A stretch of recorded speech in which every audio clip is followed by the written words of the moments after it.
Sharing is caring. दोनों भाई नाश्ते की टेबल पर बैठे थे। प्रियंका, मेरा नाश्ता कहाँ है? भाभी, मुझे भी ऑफिस के लिए लेट हो रहा है। इस पर प्रियंका किचन में से दोनों के नाश्ते की प्लेट्स लेकर बाहर आती है। लो भाई, आप दोनों का नाश्ता। किसी को भी 1 मिनट का सब्र नहीं है। ये प्रियंका का ससुराल है, जहाँ कोई औरत ना होने की वजह से शादी वाले दिन से ही घर के साथ दोनों भाइयों की जिम्मेदारियां प्रियंका संभाल लेती है। दोनों भाई शांति से नाश्ता कर रहे होते हैं कि अंकुश अपने भाई की प्लेट से पराठे का एक टुकड़ा उठा लेता है। आपको पता है ना, मैं खाना शेयर नहीं करता, फिर भी मेरे प्लेट में से खाना जरूरी है क्या? अरे हद हो गई है, मुझे नहीं खाना अब। अंकुर गुस्से में नाश्ता छोड़कर टेबल से उठ खड़ा होता है। अरे, ये कैसा बिहेवियर है अंकुर? एक टुकड़ा ही तो है। एक हो या आधा, मुझे भूख लगी है तो ये सिर्फ मेरा ही है। उसे भी किसी के साथ शेयर करने बैठा तो भूखा नहीं रह जाऊंगा। अरे बाबा ठीक है, अब इस पर भी लड़ाई। दूसरा बना देती हूँ, पर प्लीज ऐसे खाना बीच में छोड़कर मत जाओ। इससे अन्न का अपमान होता है। ओ प्लीज भाभी, ऐसी कोई चीज होती ही नहीं है। आपके पास पैसे हैं, खरीदो और खाओ। अगर नहीं खाया जाए तो फेंक दो। अरे दुनिया में सब यही करते हैं। अंकुर बैग उठाकर ऑफिस के लिए चला जाता है, जिसके पीछे उसका बड़ा भाई मायूस सा घर में खड़ा रह जाता है। जिसने बचपन से सोने की चम्मच में खाया हो, उसे दुनिया के बारे में क्या पता होगा। वैसे गलती तो हमारी ही है। अगर कभी बचपन में ही सही गलत का फर्क सिखाया होता तो आज ये हाल नहीं होते। आप फिक्र क्यों करते हैं जी? भगवान है, वो जो भी करता है सबकी भलाई के लिए ही करता है। और जब वो चाहेंगे तो अपनी तरह से अंकुर भैया को भी सब कुछ सिखा देंगे। पत्नी की बात पर विश्वास कर अंकुश भी ऑफिस चला जाता है। सुबह से दोपहर होती है और अंकुर लंच करने ऑफिस के पास वाले रेस्टोरेंट में पहुंचता है, जहां वो एक साथ बहुत सारा खाना ऑर्डर कर देता है। सर, क्या कोई आपको ज्वाइन करने वाला है? नहीं तो क्यों? अब कुछ नहीं सर, ऐसे ही। वेटर चला जाता है और कुछ देर में अंकुर का ऑर्डर लेकर वापस आता है, जिस पर अंकुर सब डिशेस में से थोड़ा थोड़ा खाकर बाकी ऐसे ही छोड़कर बिल देकर चला जाता है। वाह भगवान, तेरी माया। कहीं कोई एक एक टुकड़े के लिए तरसता रहता है और ये 5 लोगों का खाना ऑर्डर करके एक का भी पूरा नहीं खाते। पैसे वालों की माया। वेटर टेबल साफ कर बचा हुआ सारा खाना लेकर रेस्टोरेंट के पीछे घूम रहे बच्चों के पास पहुंच जाता है, जिसे देख बच्चों के चेहरे खिल उठते हैं।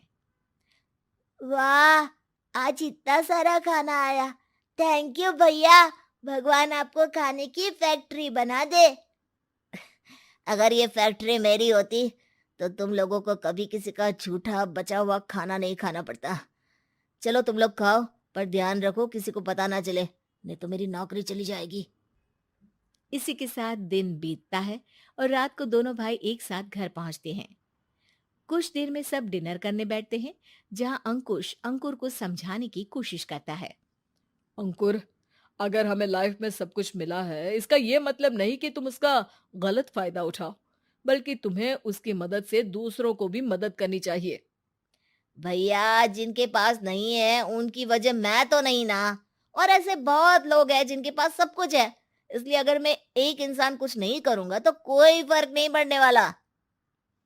तुम्हारे भैया बस एक चीज समझाना चाहते हैं कि जिस चीज की हमारे पास कमी नहीं है, उसे बर्बाद करने से अच्छा है कि लोगों के साथ शेयर करें।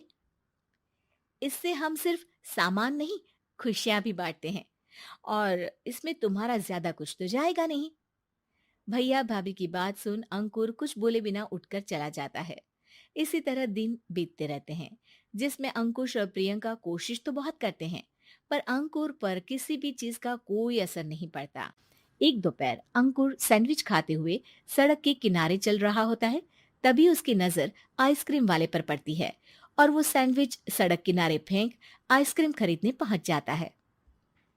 अब इसे कहते हैं जिंदगी का सुख। जैसे ही अंकुर आइसक्रीम लेकर पीछे मुड़ता है तो एक आदमी को सड़क से वही सैंडविच उठाते हुए देखता है। वो आदमी बहुत कमजोर, गरीब, जैसे बहुत दिनों से खाना ना खाया हो वैसा लग रहा था। अंकुर उसके पास जाकर खड़ा हो जाता है। उसे देखकर आदमी सैंडविच अंकुर की तरफ कर देता है। आपको भी खाना है क्या? क्या हम इसे आधा आधा कर ले? मुझे बहुत भूख लगी है। वो मेरा ही झूठा सैंडविच है।